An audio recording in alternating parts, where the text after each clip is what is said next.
Okay, moving right along. All right. Here we are. Lori Ann's here. Phil's here.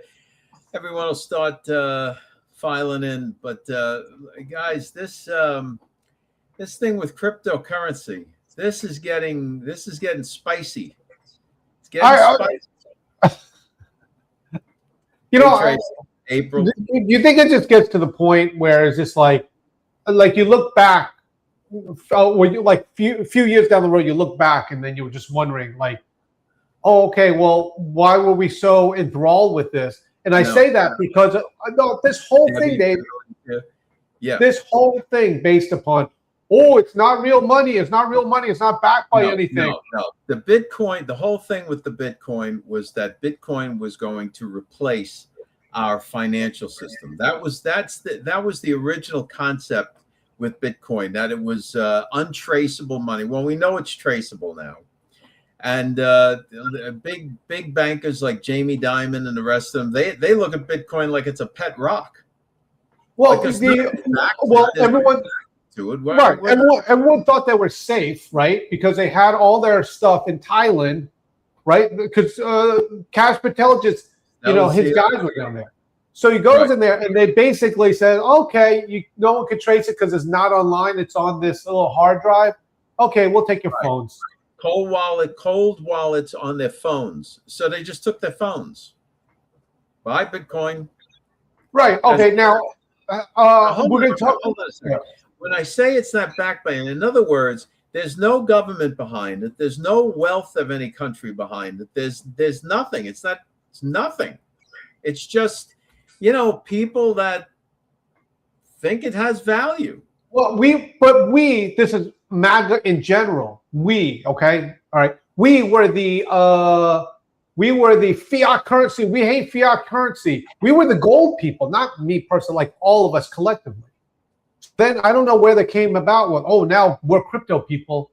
So this fiat is bad, but this one's good.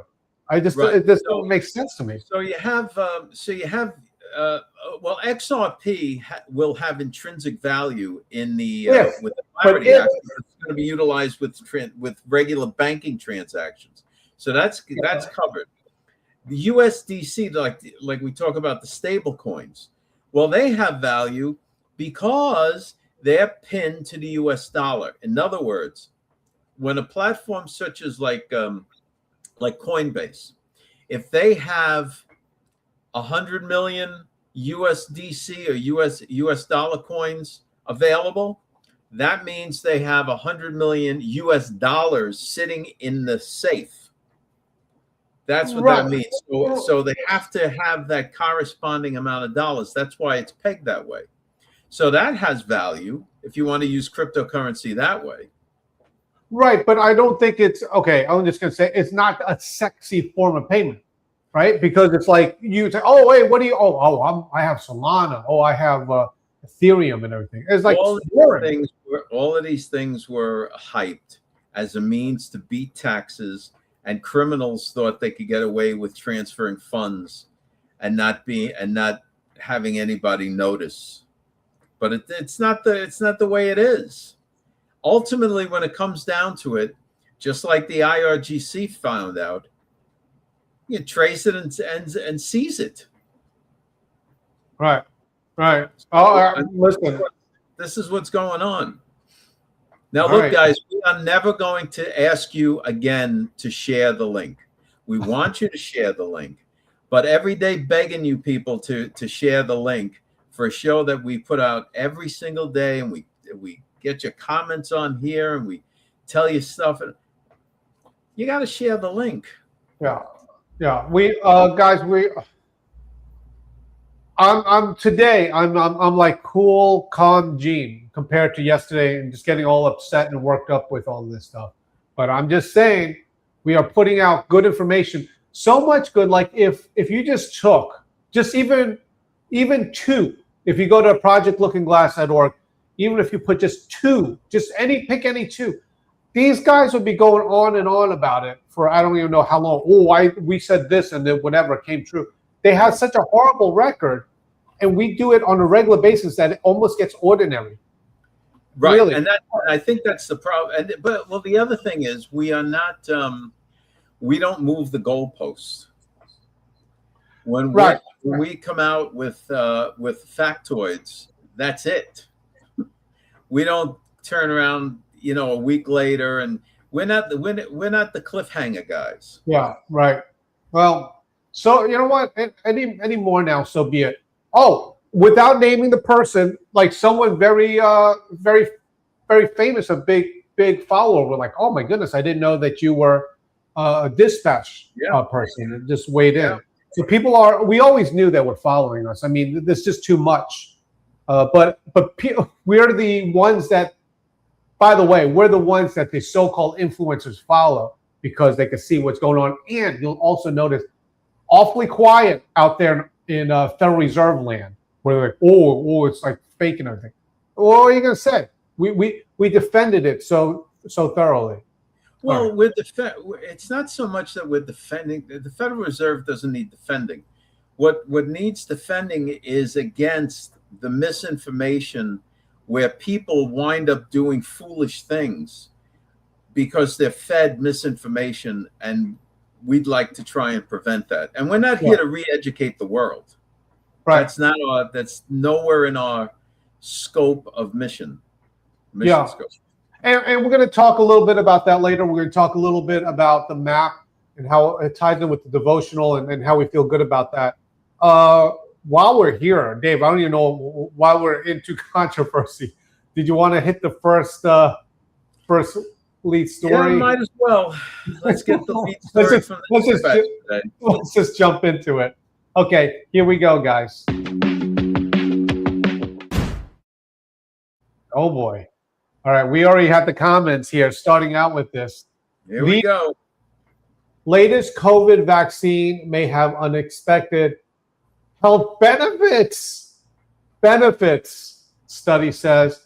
Now, keep in mind, this is the latest. And it's been linked. The latest vaccine has been linked to fewer serious heart-related events among U.S. veterans. Yes. All right. I don't even know where to begin with this. All it means is that as this vaccine is worked on and in the population and so on, it becomes, there's a lot more testing that goes on, and now it's, coming into its own as a vaccine. Whereas back in, 2019, 6-7 years ago, it's experimental. Right. And I hate to say it was rushed out or however you want to say it.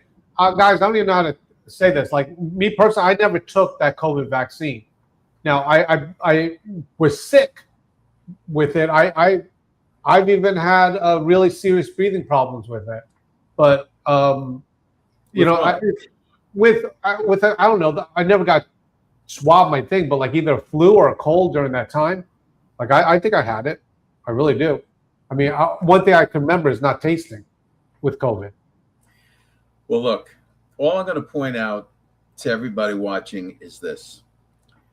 If this was a master plan by the cabal to cull the population, in other words, release a virus and then cull the population by creating a vaccine that'll kill 5 billion people or 2 billion people or whatever it is, why would they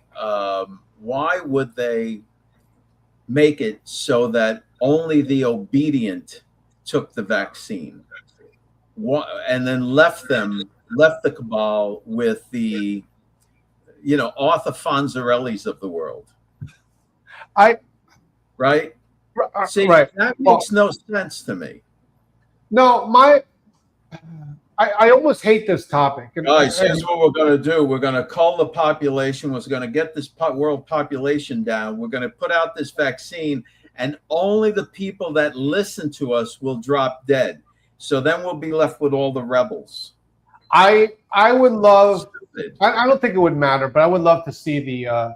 And I'm not a vaccine guy, but I'm saying the ideology, the thinking that leads someone to think that it's a grand master plan doesn't Well, hold water. my whole thing is that, okay, we're done. We're done talking about the other side with it, like going overboard, like too much overboard. Like we seen the ones where like the children are in the band and then they have a mask on to play their instrument. Like, I'm not talking about that side of the crazy.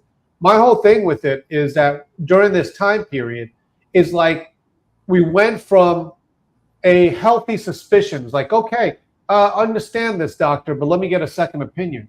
We went from that sort of reasonableness to like all of the medical community is like evil, and we hate we like people were prescribing medications on their own even though they're not a doctor, and it was just like this wacky period of time where we just had such a distrust of everything doing with the medical community. I don't know. Yeah, but that was because of a merry band of lunatics that traipsed across the country promoting that kind of thinking. And right? Okay. Somebody has a bad infection, if they have strep or they have some kind of an infection, you go to the doctor and you're not telling the doctor, oh no, doc, I don't want that first shot of amoxicillin as a preemptive, and then you're going to give me this prescription. I don't want any of that. I'm going to go home and rub a couple of herbs on my foot. You don't do that. No one does that. Well, this video here shows, and I'm just saying, guys, just take this like the balance of America. And like I said, I know there's a healthy balance the other way. Oh, all due respect, doctor, I'd like to take a second opinion. Okay, that's true. You lose taste with the flu also because your nose is all stuffed up. And it could have been. I don't know. I never took the thing there. Where was it? All right. I will tell you that, man. We used to drink for the hose with the bacteria. I don't know what was in there. Okay, check out this video, guys. 3 in 5 adults say they will probably not or definitely not get a COVID-19 vaccine this fall.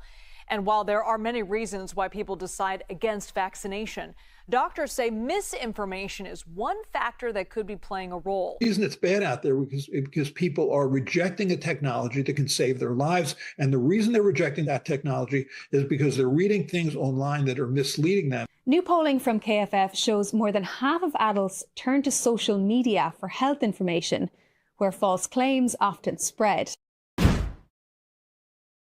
That's a problem.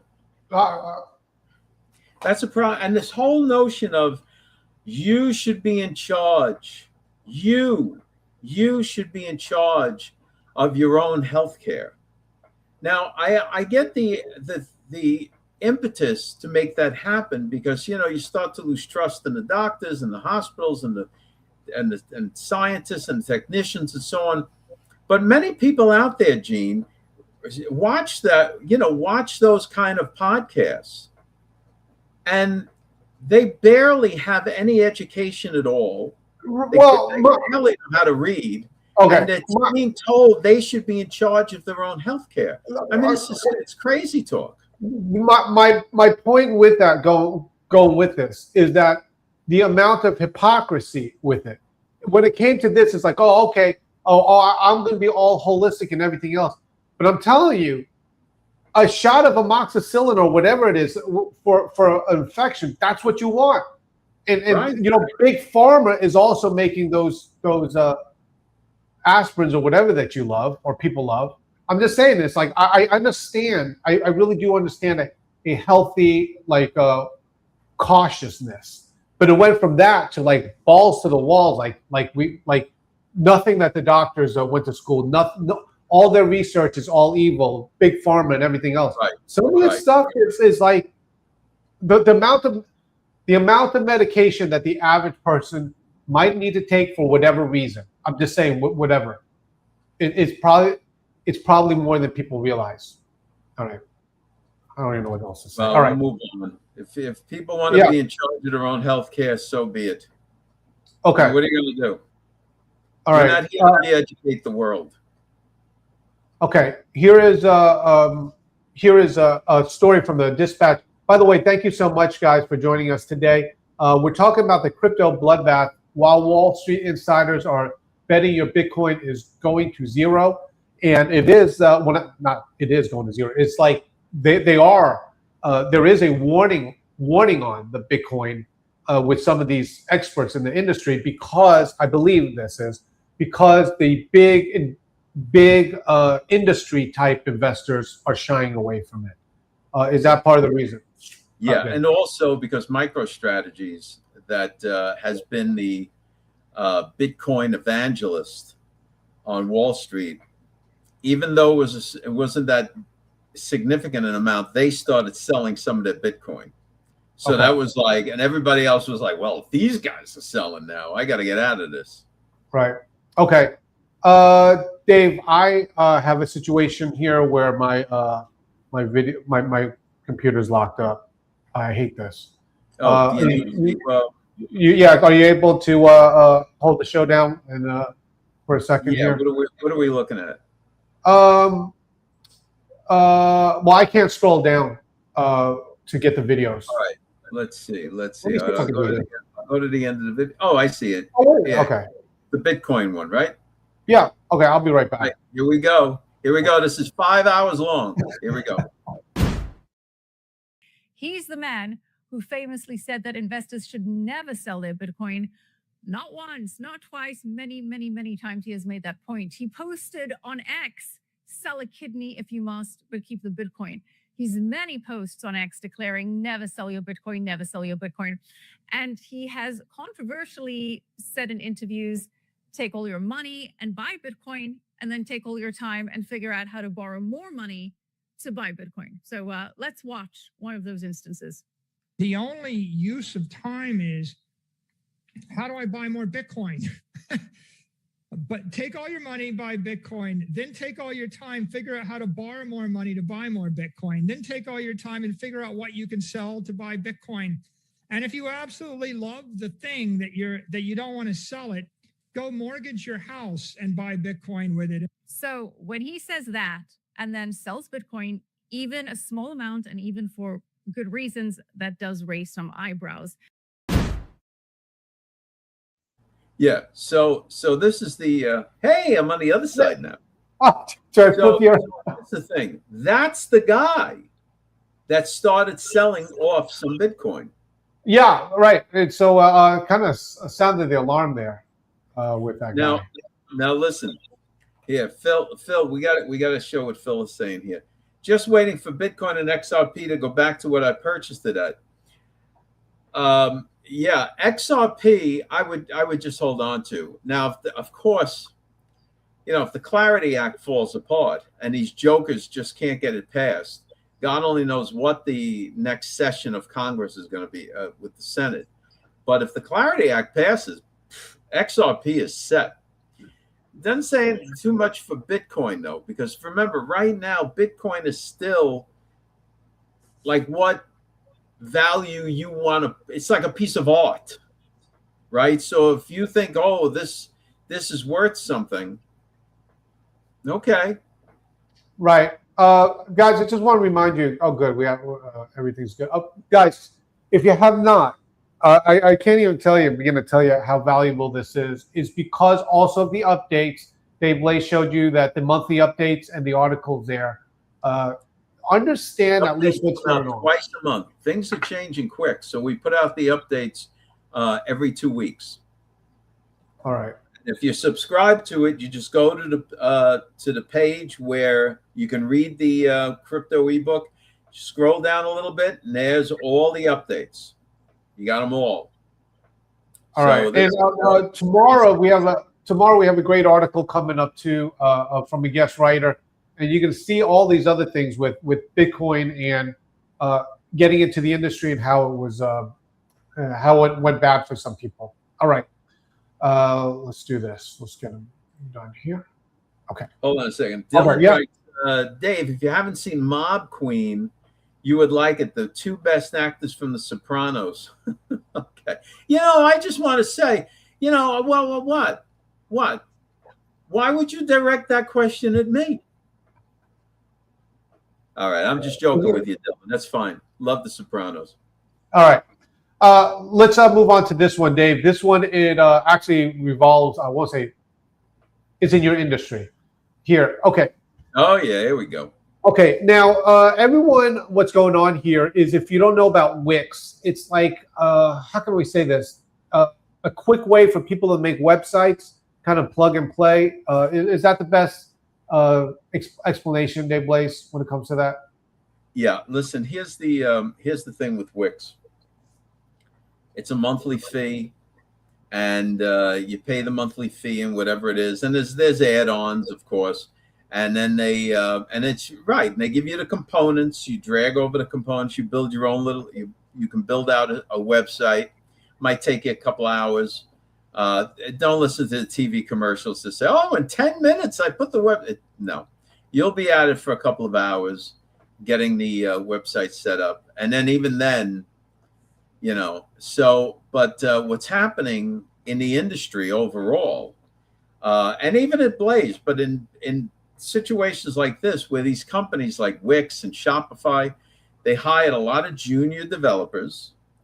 And now, AI can do what the junior developers do. So they don't need the junior developers. So instead of reassigning the junior developers or trying to fit them in somewhere else, maybe in another sector or whatever, they're just laying them off. But remember something, folks, you don't have senior developers unless you farm them from junior developers. Okay, so Dave, could you describe the difference, if I can say the difference between your, and by the way, you have a brand new website. Go to blaze.team. It's beautiful, absolutely beautiful, the website. What is the difference so people can understand between like what a Wix does and what you guys do at Blaze? Because I could tell the difference because we get DDoS attacks and everyone's trying to take us offline and all this stuff. But what is the main difference of what you do and what a Wix does? The main difference is this, is that if you come to us for custom work, that's a whole different animal.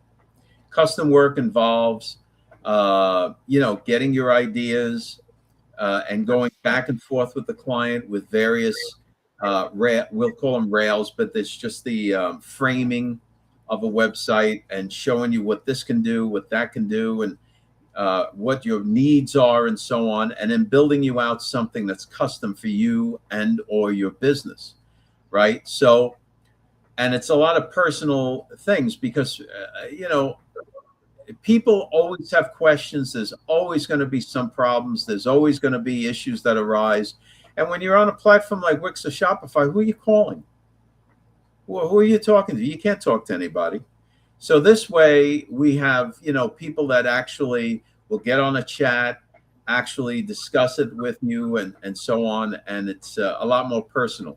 We are adding, for those that just want to put up a site, a good, better, best packages where you could choose one of those, fill out a form that gives us your ideas, and we'll build you that site out pretty quick.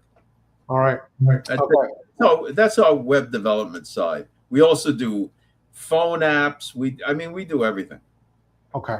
All right. So, and really with this industry right here, going back to this, what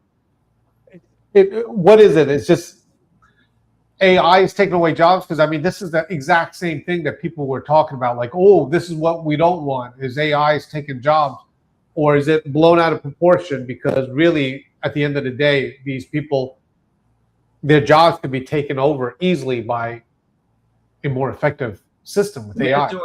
We're doing things at Blaze with AI now that would have taken us just a few years ago, would have taken us literally 3 or 4 years to accomplish. And we're now getting it done inside of 3 to 6 months. That's the kind of hour savings that's going on. That's the cost savings. So that's why we're so heavily stressing the Ageless Tech book. Even though it's aimed at older Americans, this is for anybody that wants to get up to speed with AI. The junior developers would not be losing their jobs if they understood how to utilize AI. If they were up to speed with AI and the prompting and understanding how to use it in a beneficial way to the company, they wouldn't get laid off. But if you're just doing coding and then going, oh well, I'm a real coder, I don't do vibe coding is the AI doing the coding. They're gonna fire you. That's it. You're out. All right. And then you can cry on the sidewalk because you never learned the proper use of artificial intelligence. It's here. Oh yeah, and it's not going away. All right. Dave, on the dispatch here, let's talk really quickly about the silver, and I would love to talk about the oil thing with this article here. Spot silver hit 57, and what I thought was interesting is the actual the oil at 69. I don't know where it is right now. Well, oil came down. Oil was dropping pretty low. It was down to 68 something earlier this morning. And then for reasons beyond anybody's possible thinking, the IRGC, the radicals in the Iranian regime, started firing on various tankers and cargo vessels. Right. Well, check out this video here. It just breaks it down that, if you can believe it, it is open, but it's only like 20% of them as Dave Blaze was coming in here. Check out this video here. Yeah. Price of crude oil this morning dropping yet again. WTI this morning is down by about 2% to 71.79. Brent is trading at 75.55. Joining us right now with more on the energy markets is Daniel Yergin. He is S&P Global's vice chairman. And Dan, let's talk this through. We have watched energy prices drop incredibly quickly. We have not seen the prices drop quite as quickly at the pump. Why don't you talk a little bit about what we're seeing right now with WTI, what you expect to see in the next few months? Well, I think that obviously crude prices have come down because of the ability of ships to get out of the Gulf. But at this point, we see traffic at about 25% of normal. But expectation of more and Iranian oil coming onto the market. So the confidence is there, although we do see that gasoline supplies, inventories get tight as we get into the summer in July. All right. So I'm back. I know I feel much more comfortable on this side here. Okay. So the bottom line for this is Strait of Hormuz is open, but basically, hate to be like this, but you got hooligans that like every once in a while wants to cause trouble for whatever reason. Yeah, it's like if you're going to you're negotiating things out with the bank, or you're negotiating things out with neighbors that you've had a problem with, but you have this one jackass family member that keeps sabotaging all your efforts. Right, that's the IRGC right now to the Iranian regime, and they don't care about the Iranian people. Forget that. But the point of that article was about silver. So silver is dropping because oil is coming down and the dollar is remaining very strong. So that's why silver and gold are dropping. But for silver, it's very interesting because silver is still, as far as anybody knows, undermined. And with the AI build out happening, there's a lot of need for silver. So that's going to put a squeeze on the available stockpiles. Of course, the price increase could all be avoided if they really dug in and started mining a lot better with silver. So if they mine more, that'll keep the price down. But we'll see. Yeah. All right. Okay. Hey, let's take the time off here. Let's talk about the devotional, Dave Blaze. Yes. This one, again, guys, so we really do appreciate you sticking around and watching these. If you could go to the website, we fixed up the website so that you can find everything. But in particular, I'd like to draw your attention to here. If you go to that red part where it says topics, scroll down to daily dispatch updates, and there you can find all the daily devotionals. It's worth it to go down there and just check it out there. Okay, here we go. Today's devotional, this was the one I did, and enjoy it. Here we go. Are you like those in the house of Chloe And what are we even talking about? The house of Chloe? What's that? Well, you'll find it very simply, and you'll remember this because of 1111. Think about it this way. 1 Corinthians 1 verse 11. And what does it say there? For it has been declared unto me of you, my brethren, by them which are of the house of Chloe, that there are contentions among you. So this is the Apostle Paul, and he's talking about what the house of Chloe said to him. Now, what was going on at the time? You remember it. There were people following personalities. Some saying, oh, I'm with Paul. Others, oh, I'm with Cephas. But what did Paul say? The very next scripture says this, and this is our scripture for the day. 1 Corinthians 1:12. Now this I say, that every one of you saith, I am of Paul, and I am of Apollos, and I of Cephas, and I of the Christ. But see, the point is, this is wrong. This is personality worship, where people cling on to personalities and say, I'm with him, when in reality, it's about unity in Christ. It's about the gospel, not people, personalities. And even Paul said that. Paul went on to say in 1 Corinthians 1:13, is Christ divided? Was Paul crucified to you? Or were ye baptized in the name of Paul? The interesting thing about it, that's Paul saying it. Even he was saying, hey, we don't want this. Even if you are clinging on to me, we don't want this. So remember, be like the house of Chloe. Don't cling on to personalities, but cling on to the Christ. All right, Dave. What do you think that? How do you think that America has come to this sort of problem with that? Because I see it all the time with these, and it started with other people I don't even know, like some like the Joel Osteens of the world and the prosperity teachers. I mean, what is it? You just think that people want to get their ears tickled with all this stuff?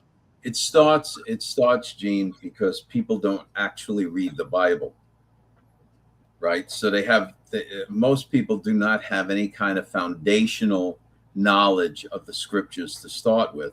And then they start listening to these quote unquote pastors who are and so many of them, not all of them, many good ones, but there are those out there, boy, that are no better than the grifters that we see online. And it's all about keeping them attached to them instead of pointing them to the Lord Jesus Christ and informing people of what they need to do to be saved. You know, that these phrases, oh, you gotta have more Jesus. You gotta get Jesus. And what does that even mean? What does that mean? You got to get Jesus. People. Yeah, no. I think that Paul. It's the same thing that Paul said to the Philippian jailer: "Believe on the Lord Jesus Christ, and thou shalt be saved." That's it. Yeah, I see. It's not even so much as being like watered down or the Bible's being watered down, but it's just like it just seems like a whole group of people that have just been like they just don't they take in the gospel and they just made it into whatever is a feel good thing for them. That you know, it's like I'm not saying that it's not an emotional thing, but it's just like, I mean, is your message even to read the Bible? I mean, you have some people online, a lot of these people that never even mention the Bible at all, or even take it out. It's just all on a feel good. And going and listen, going to church, listening to a good, solid biblical sermon, that ain't there to make you feel good. You should come out of there feeling like, wow, I really, you know, let the Lord down this week. What could I be doing more for Christ, for the one that sacrificed everything for me, that redeemed me, that loved me? What could I be doing more?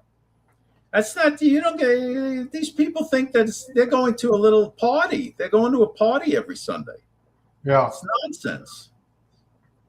All right. You should be coming out of that church going, oh, okay, I got my work cut out for me. Yeah. All right. Now we have something going on here with the pushing and shoving with the Senate and Trump. And Trump actually went there. I think it was right before last week. I think it was on Friday. He went there and talked. What we have here, maybe it wasn't. It was earlier this week. But anyway, he headed to the Senate, and he had a closed door meeting. And I'm gonna just tell you, I love watching Trump after the closed door meeting to like do a just 180 to just like, oh, he's all calm and everything. But I could just imagine what happened there. Now, Dave, watch. Apparently, there is word that they heard Cassidy from Louisiana that lost, and Trump did not endorse. Right. Raising his voice to Trump. Trump was raising his voice back, and you could hear them through the doors, people are saying. Yeah, well, Donald Trump behind, like when he's ready to get something done and he's just trying to implore people, there's this and it's not fake, but it's just a very public one, but behind closed doors, he's gonna let them know what's up. Oh, right. Yeah. Here's Donald Trump. I just love how calm he is talking to the press afterwards. Here we go. Everybody really in the room. I don't like a few people, but that's okay. I think you know who they are. But I'll give you that information someday. But for the most part, we have a really well unified party. And I said it very strongly. We have the hottest country anywhere in the world. We're the most powerful. We're the smartest. We're the most respected. 2 years ago, we were a laughingstock all over the world. We had a terrible group of people represented us. All right. So what do you think is going on here? Like, ultimately, is it about the SAVE Act that he wants them to push it through? Is that the main issue here with what Donald Trump wants to do? Yeah. He's trying. They're trying to stop. They're trying to stop the illegals from voting in elections. Yeah, and I know it's already against the law for illegals to vote in the elections. But you're at a poll. You're a poll worker. Somebody comes in. They've got their ID with them, because in various states they give you even if you're an undocumented immigrant, they give you a driver's license so you can drive a car and be productive. You might not know how to read the signs of the road, but they'll give you a driver's license. And then I don't like few people. They don't. Right. So that's what this is all about: preventing people from voting. So you're a poll worker. Somebody walks in, hand you a driver's license, they check your name, your name's on the list, you go vote. Yeah, well, hey, the other thing that we talked about before. What they do is, you're not on the list. So let's say you go in and you show them your ID and you're not on the list. They'll give you a provisional ballot. Right. And what Trump is trying to stop is, in some of these close races where it's down to 500 or 700 votes, that's when these illegals can swing the election. Right. Well, what we have here with the Senate here, that's a club there. That Senate. You have all the people that are in the Congress, but when it comes to these senators, they stick together. And then he already had, besides that, he also had Cornyn, but Cornyn was working even after being ousted there. So it's funny how he says, okay, well, I think with this. Okay. Right. That's the thing with the Save the America Act. Yeah. So, and the Democrats don't want that, because most of these people are going to vote for the Democrats. Right. And now they're arguing, oh, there's only a couple of months left to the midterms. Now you want people to go and get their birth certificates in order to prove they're citizens. See, that's what they're doing. They're trying to run out the clock. All right. One of the things I want to mention, guys, I just got a more shipment in here yet as we speak, the other day and today, which means this weekend I'm working hard. Dave Blaze already told me get them all out. Told me many times to do that. So we're going to get these out to you. I know I hear it from Dave all the time. But if you haven't checked it out, These are never seen before photos, or some of them, from back in the campaign days. And I'm telling you, I've seen Donald Trump behind closed doors. I actually wrote about it in Trumpography. It is, he will straighten people out in a hurry. And so looking forward to see what he does. The clock is ticking towards the midterms. But I think we said this before, I don't think it's so much of a sitting back on our laurels, but if people go out there and actually vote, because we have this huge head start with the gerrymandering on the House side. You're right. Right. The Republicans have a tremendous advantage. But voters got to vote. Yeah. Mail in your ballot, early voting, vote on election day, absentee, whichever is most convenient, just vote. Okay. Let's finish up with this. This one's great. Dave, are you a White Castle fan? Yeah, of course, they're delicious. All right, this one's a funny story. Mourning the loss of a White Castle in Queens, one of them, and this is a rite of passage for me. Did you know before we talked about this, how old this hamburger franchise is? I didn't know they were that old. Yeah, I didn't either. The video. Okay, here we go. Before Burger King, Wendy's, and Taco Bell, there was McDonald's. And before McDonald's, there was the one and only White Castle. Yeah, really. Way back in 1921, White Castle became the world's first fast food chain. White Castle restaurants were pretty small, and that meant they couldn't accommodate much in the way of seating. To solve this problem, the company decided to encourage the idea of carryout. White Castle developed their now signature practice of selling sliders in sacks and packaging them in cardboard boxes to keep them warm. Starting sometime in the 1930s, White Castle started selling their burgers in branded boxes, which were sprayed with a special coating that prevented the grease from the sliders from soaking through the carton. This special carton was designed by a White Castle employee named Maurice Benny Benfer, who eventually worked his way up to Vice President of Public and Personnel Communications at White Castle. I love White Castle. I think it's one of those things where you either love it or hate it, but people talk about it all the time. No, that's true. Yeah, Tracy brings out an important point. Not as cheap as they used to be. Yeah, what is? Well, I actually interesting thing with that. We don't have a White Castle here, but I get it at Walmart. You can buy the frozen White Castle. I will say it's like $6 for like 6 of them. It's pretty expensive nowadays. Yeah, it's about $1 a hamburger, but I mean, $1 a slider. But where are you going to get that? It's pretty inexpensive. Now, of course, the hamburger patty is about as thin as a piece of Xerox paper. It reminds me of it. Do you like Waffle House? Do you like Waffle House? Sure. Okay, so you go to a Waffle House, right? And I always get the same thing: steak and eggs. And then the guy always says, or the lady or whatever says, "How would you like that cooked?" It's like, what are you gonna say? Medium rare? It's like you said. It's like paper thin. But right, I like it. I like the Waffle House. Right. Right. At little diners like that, we really don't have Waffle House up here. When I was down in your area, and not your old area, in North Myrtle Beach and all, there was they're all there. Yeah, I love them. Though. Yeah, if you want, but really? You're getting steak and eggs at the Waffle House? Oh yeah, definitely. Why don't you order a glass of wine while you're at it? Oh, you know who used to work for Waffle House? Our favorite. Yeah, the Mace Minute.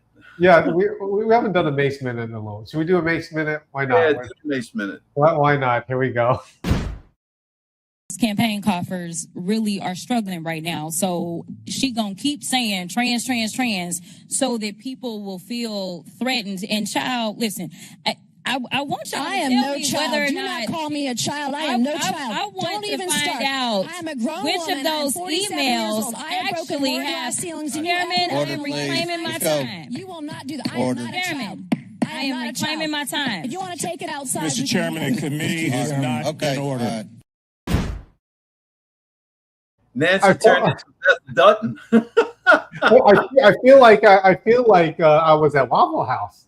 It was like, could you? Yeah, hey, Nancy, son, as soon as she heard "child," she turned into Beth Dutton from Yellowstone. And just went off on them. we should have led with this show with that. That's great. All right, Dave Blaze, anything else you want to say? This no, we're good. Tomorrow's going to be a big show. We're going to talk about a breaking story that we put out. It's up on the website today about the Bitcoin machines.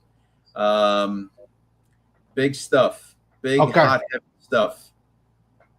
All right, guys. Hey, thank you so much for joining us once again. Today is Thursday, right? Thursday.